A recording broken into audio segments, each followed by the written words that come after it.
Hello, and welcome to Barksdale Virtual Classroom as an extended learning opportunity to understand the outline that is required for this week's instruction. This video will break it down a little further and hopefully give you some helpful hints to better prepare you for completing the task. A reminder of why this tutorial is in place is to address any questions that you may have and also to work towards making it very clear exactly what is expected of you so you can work towards gaining an A. So the first thing I want to talk about is actually the thesis statement. You're going to notice that the question at the top is, how do disasters impact American opportunity? In history classes, we do a lot of analytical writing, which is where you have to create an argument to take a side of a particular time in history and then apply evidence to support why that argument is correct. This is mainly the type of writing we do in history because it really addresses the fact of understanding the nuances of specific events. So this week's focus has been disasters that occurred during the Depression. So you're going to notice that my thesis actually did take words, disasters, impact American, and then opportunity, but I've added pieces in to better make sense of the time period and to also offer my opinion. So you're going to see that I said disasters that occurred during the Depression. So the first thing you need to do is specify your time period. Then I said negatively because I want to make sure that I'm giving an argument that I'm going to make. So everything I'm going to do is going to prove that the disasters that I talk about negatively impacted American opportunity. And I need to keep coming back to that idea with every analysis statement that I complete. And then finally, I don't just say opportunity, I actually specify the four types that I'm going to talk about, which are in the directions: economic, social, political, and environmental. This is almost like a checklist for each letter that I give. So if I were to give you a question and types of opportunity, but no outline structure, you can still take this idea to carry over into other venues and be able to apply this. You should always specify your opportunities if you're asked to write one prompt in a singular setting. Make sure you specify the types you're talking about. And then this can drive your checklist for the choices you make on the outline. You do have my permission to use this thesis if you'd like as your own for this project. Obviously, the next task that we do, if I have another tutorial, I won't create a thesis for you, but you can apply and direct this for other topics that as we move forward. The next step of what I would recommend doing beyond the thesis. So now we're going to narrow into our letters. So for the first spec set, obviously I'm going to focus on economic because that's the first thing in my checklist. And in my brain, where I went to, and you don't have to do this, economic can be your choice, has to do with finances and money. And I think one of the largest money problems during this time was the banking system that came out of the Great Depression. So what you're going to do is you're actually going to find evidence in the readings that you came up with or in the textbook that would support how the banking system led to disasters. Now, you have to be very careful with this. One of my critiques from the quiz was many of you put specs in, for instance, that banks closed and people lost money. That is a fact, but it's too vague. It's not a specs. And the evidence that you provide must be detailed. You have to treat me as the reader as if I have no idea what it is you're talking about. Like, I don't know what happened with the banking system during the Depression, and your job is to explain it to me.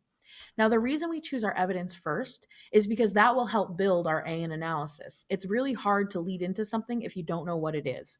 So that's why I always say start with your evidence first. So I didn't actually put any quotes in, but I did put some keywords that might help you, which feel free to think about using the banking system. But I thought to my brain, what would I talk about for evidence? Well, I might find a quote that defines what on margin loans are.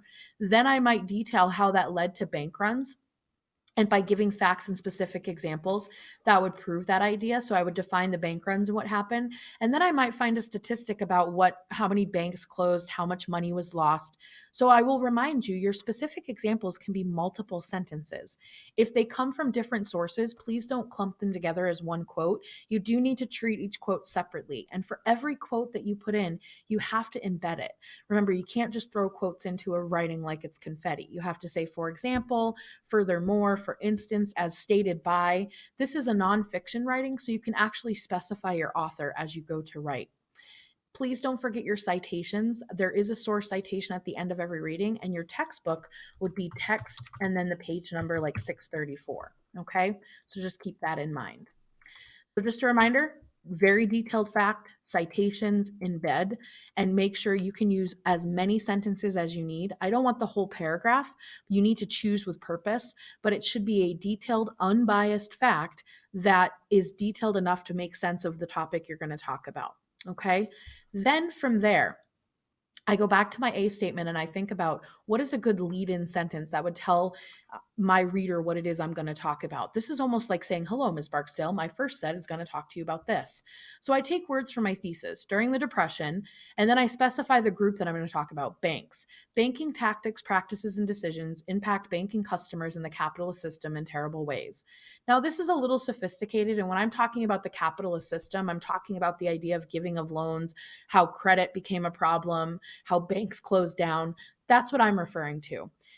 You can use this sentence, you actually have my permission, but just make sure you really think about, if I'm saying the capitalist system, I would have to explain in my analysis how that explains it.